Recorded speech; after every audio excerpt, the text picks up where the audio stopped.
Salam seger waras. Kita lanjutkan cerita tentang Mahabharata, cerita tentang Arjuna. Background kita di Gua Kalak Pasitan, pintu masuk Gua Kalak, di mana tempat bertapanya Eyang Brawijaya. Presiden kita juga pernah bertapa di sini, Soekarno dan Soeharto. Kita lanjutkan cerita Arjuna.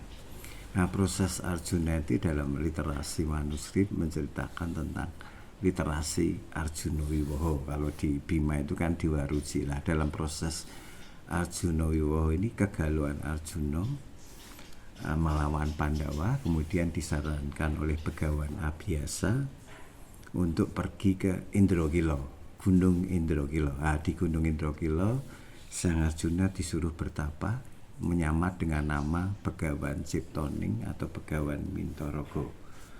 Tahapan yang pertama, Arjuna digoda oleh 7 bidadari dari kayangan.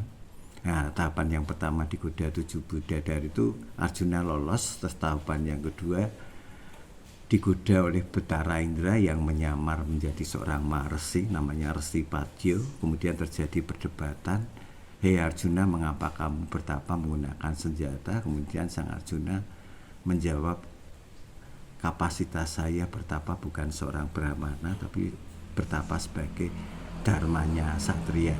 Berarti yang kedua juga lolos. Yang ketiga, tempat bertapa Arjuna itu diobrak-abrik seekor babi hutan yang namanya Mamang Murka. Kemudian Arjuna marah, gusar, dia bunuh, dia panah si babi hutan Mamang Murka ini. Apa yang terjadi? Ada 2 senjata yang masuk dalam babi hutan tadi. Kemudian ternyata ada satu pemburu yang ikut juga memanah. Kemudian terjadi perdebatan antara Arjuna dengan sang pemburu itu. Kemudian Arjuna kalah.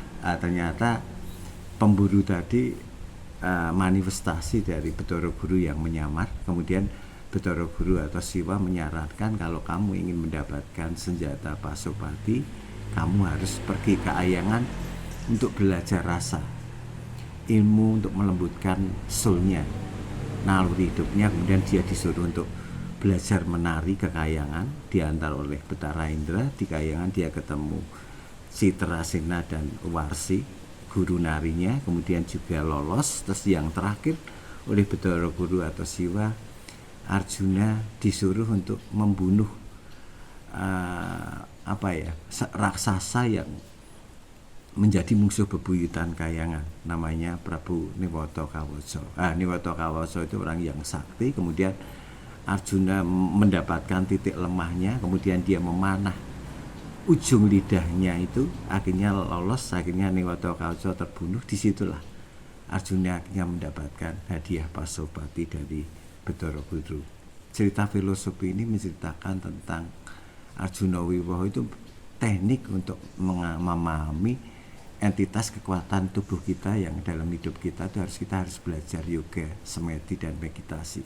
Yoga, semedi, meditasi yang narasi ini Arjuna Wiwaha itu menjadi tren dunia. Artinya produk ini membranding sampai ke negara manapun. Nah, ini sebuah literasi di mana Arjuna memberikan sebuah metodologi setiap titik-titik koordinat dalam tubuh kita atau cakra-cakra kita, dari sanjara cakra, umbun-umbun sampai kundalini, itu teknik untuk menghidupkan dengan berbagai perana itu diajarkan. Sehingga literasi Arjuna Wiwaha menjadi tren dunia. Walaupun sekarang bergesernya yoga-yoga itu lebih condong ke wellness ya, lebih condong ke kebugaran untuk kesehatan jasmani. Tidak belajar ke entitas badan astral atau energi energi kegaiban, tapi di sini bisa diambil value-nya, perbandingan Bima dan Arjuna, antara Diwaruji dengan Arjuna Wiwaha. Kita bisa memilih dan memilah.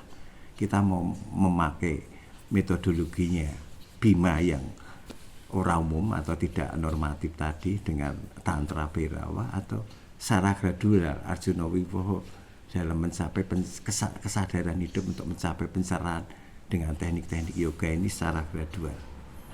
Dari berbagai pemahaman literasi ini, makanya orang Jawa banyak terinspirasi. Kamu akan meniru gaya Arjuna atau gaya Bima.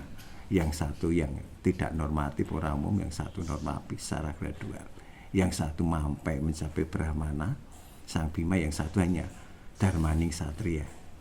Dari kesimpulan ini kita bisa memahami bahwa konsep hidup itu berbagai metodologi orang Jawa itu untuk memahami terus mempraktekkan pemahaman konsep hidup untuk mencapai sebuah kesadaran dan pencerahan.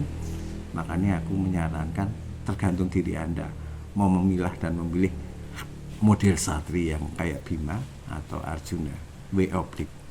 Nanti kita lanjutkan karena cerita Bhagavad Gita ini panjang sekali hubungannya dengan kosmologi, tentang filsafat hidup, tentang upacara dan sebagainya. Nanti kita bahas lagi. Terima kasih untuk sekian dulu.